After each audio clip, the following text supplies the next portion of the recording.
Let's rock it. Aswand, Cruickshank, your one and only Move Swiftly speaker, checking in for a daily Move Swiftly thought, giving you a perspective on teamwork that you will not get anywhere else.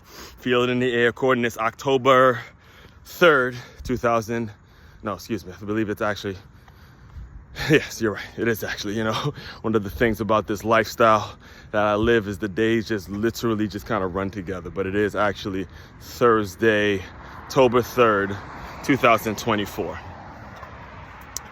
And basketball season, right? Yes, basketball season is upon us. And in regards to what basketball season has been about for the past 2 decades, it's about the chosen one, all right? It's been about LeBron James has been the storyline going into every single year for the past 2 decades plus, 22 years of just completely dominating the headlines. And this is the first year in which he'd be actually playing with his son. And, they did their media day, and, the mainstream media ate it all up. Again, a team that did not win the championship. However, because it's LeBron James on the team, he's the one taking over the story headlines. The mainstream media is taking all over the stories. The Celtics got a little bit of press, but it's been all about LeBron and how cute it's been to have him and his son there. And it is actually a really cool thing when you think about the way sports and the dynamic of family in sports and how all of these organizations are built and all that, right? So as far as today's Move Swiftly thought, I'm not really going to necessarily talk much about LeBron James. However, he does have some involvement in the overall big picture, because we're talking about how making reading, all right, the importance and the ways in which you can be building your organization and emphasizing the element of making reading relatable to the people that are really fans of certain things, that already kind of have it in their head where they're naturally interested in a certain topic, all right? So for those of you who do not know, I do teach at a school named the Center for Creative Education out here in West Palm Beach, Florida. It's a brand new private school in which what we pride ourselves in doing is really monitoring reading levels, really monitoring the scores and making sure kids are reading on grade level as we send them off to their respective middle schools. It's a K-5 school, and we've done it multiple times, is hold kids back until they're reading on the grade level in which they need to be reading at, right? So one of the companies that we work very closely with, the curriculum that we work with, is a company named Fountas and Penella. Fountas and Penella, right?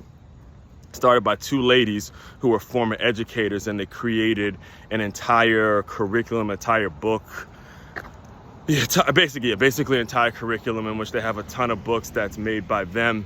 And, they have boxes and boxes of their stuff that come out on grade level. They have study guides for each book and all that kind of stuff. It's a very complex system that they have put together. I encourage you guys to just go look it up, Fountas and Penella, right? So anyway, I was separating one of the things that I was doing one of the things I've been doing for the past 2 days is I've been separating the books in terms of which level you're on. Like if you're an M level or 100 level, they have it all separated based on what the particular student's reading level is. So I was just getting organized, putting the right books with the right folders and putting them in the right boxes and all that kind of stuff, right?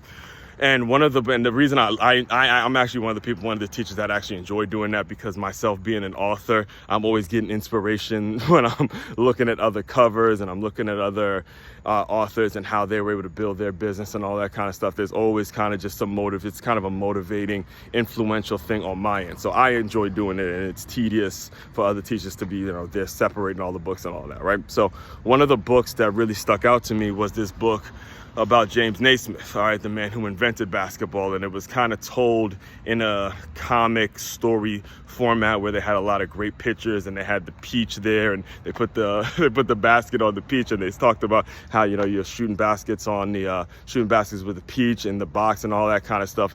And, it was really gave basically the story of how basketball got started, right? Which is by, James Naismith. And the cover of the book, and the reason I'm bringing all of this up and the reason I brought up LeBron James is because the cover of the book was that of KD, Kevin Durant, and LeBron James when Kevin Durant was playing in Oklahoma City and when LeBron James was playing with the Miami Heat. It didn't have them, they didn't have their names, but you saw, because I watched the game, you saw the number 35 with the orange and blue, and then you saw LeBron with the number 6 and the black, red and white with the Heat logo and all that kind of stuff. And, you know, this is years after the game of basketball. Years after the game of basketball has been invented, that these two played in that NBA Finals. I believe it was like 2011, 2010 or whatever it is. However, you know, and the book is about James Naismith, the inventor of basketball, and they were able to draw somebody like me in with the cover to explain what the game of basketball is all about. And when it comes to making your material, right, and again, the reason this is very applicable to you in your business is because when it comes to making your material, whatever the material it is you're trying to put out into the world, when it comes to making that material relatable, it's important that you take lessons from the people who've done it before, the people who have created a system and leaned into that system and leaned into that system and leaned into that system and leaned into that system to where they can create so many opportunities, so many small educational opportunities that can spark something in somebody else that makes it so they can then take it and then move on to the next step and then move on to the next step and then move on to the next step. That's what learning is, all right? Too often do we get into this place where we feel like learning ends when you put the cap and gown on. No, my friend, that's actually when it starts. It actually starts at that point, because now you got to be picking up information as you go, and you got to see the way this person does it, the way that person does it, and be able to implement certain things into your system, all right? That's what you got to pick up. And when it comes to your day-to-day work, like again, what I do throughout the day is I actually teach at this school. I'm constantly thinking about, okay, this is something that I can apply to my business and, you know, share with my audience and my group of people. And then there's ways of colliding and colliding and colliding. That's how things work, all right? All that being said, main website to check out to dive deeper into all my work, it's makeyourmove.com. That's makeyourmove.com. Make sure you go to freeguide.makeyourmove.com as well.